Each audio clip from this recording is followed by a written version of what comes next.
क्या तुमने कभी सोचा है जब तुम आखिरी सांस ले रहे होंगे तब तुम्हारे आसपास कौन होगा? तुम्हारी फैमिली होगी, तुम्हारे कुछ खास दोस्त होंगे, रिश्तेदारों में भी क्लोज रिलेटिव्स ही रहेंगे, लेकिन एक इंसान और होगा।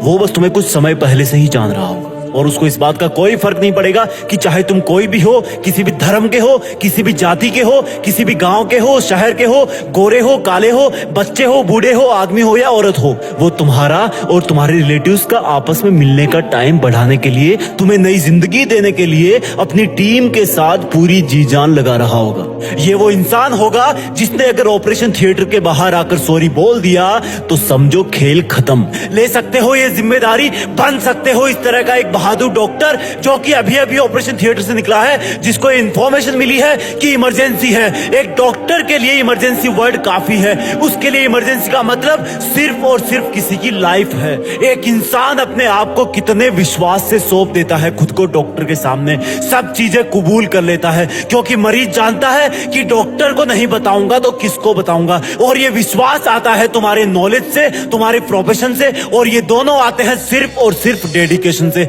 डेडिकेशन के लिए सैक्रिफाइस करना पड़ता है, पढ़ाई करना पड़ता है, सीखना पड़ता है। ये तुम्हारी एमबीबीएस के लिए एंट्रेंस एग्जाम तो एक छोटी सी परीक्षा है जो सिर्फ और सिर्फ तुमसे पढ़ाई मांग रही है। जब असल में तुम डॉक्टर बन जाओगे तब हो सकता है तुम्हारी फैमिली में किसी का बर्थडे केक पोस्टपोन करना पड़े, क्योंकि हो सकता है उस वक्त कोई इमरजेंसी आ जाए। उस सैक्रिफाइस के सामने आज के एग्जाम वाले सैक्रिफाइस बहुत छोटे हैं। अभी सिर्फ तुम्हें आलस छोड़ना है, बिना रुके मेहनत करनी है, क्योंकि डॉक्टर की चैलेंजिंग लाइफ में अगर एक बार सर्जरी रूम में घुस गए तो उसको पूरा करके ही बाहर निकलना है, अधूरा नहीं छोड़ना है। और अगर तुम नहीं कर सकते ऐसा तो प्लीज किसी और नौकरी की तैयारी कर लो, क्योंकि डॉक्टर का व्हाइट कोट बेदाग होता है। उसको पहनने का मतलब है कि सामने चाहे कोई भी हो, अगर उसको मेडिकल प्रॉब्लम है तो वो बिना कंडीशन उसकी हेल्प करेगा। ये जो गले में स्टेथोस्कोप होता है वो जिम्मेदारी की माला है। तुम्हारा काम, तुम्हारा प्रोफेशन डायरेक्टली लोगों की लाइफ से जुड़ा हुआ है। आईसीयू के बाहर जो रिलेटिव्स की भीड़ है वो इसी चीज का वेट कर रही होती है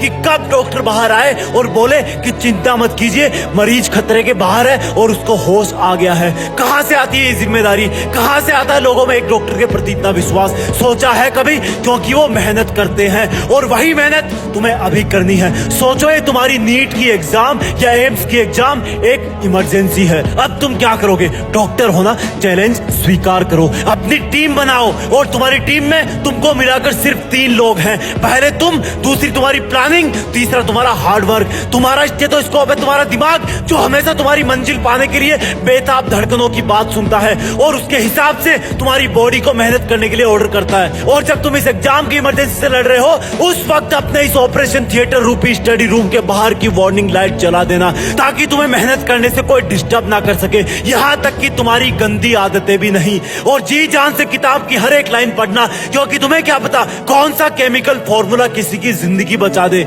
और इस एग्जाम की इमरजेंसी में जो ब्लड चाहिए उसका ब्लड ग्रुप जे होना चाहिए, यानी कि जोश। जब तक तुम इस एग्जाम को क्रैक ना कर लो तब तक शरीर में जे ग्रुप वाला खून दौड़ते रहना चाहिए।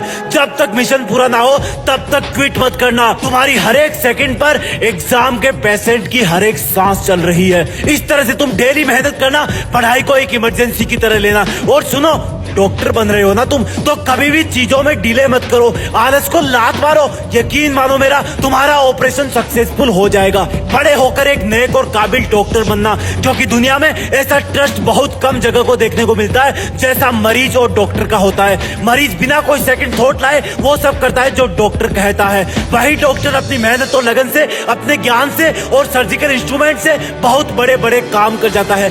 ब्रेन सर्जरी कर देता है, ओपन हार्ट सर्जरी कर देता है, प्लास्टिक सर्जरी कर देता है, हार्ट का ट्रांसप्लांट कर देता है, और भी ना जाने कितने ही कॉम्प्लिकेटेड ऑपरेशन कर देता है। कौन है वो इंसान जो ये सब एडवांस बायोटेक्नोलॉजिकल काम करता है? क्या ये सब काम करने वालों को अलग से पैदा होता है? वो हम जैसा ही पैदा होता है, लेकिन उसकी मेहनत और लगन उसको वो सब काम करने के काबिल बनाती है जिससे कई जिंदगियां बच जाती है। और उस मेहनत की स्टार्ट होती है उस स्टूडेंट से जो एमबीबीएस करने के लिए एंट्रेंस एग्जाम की तैयारी कर रहा है।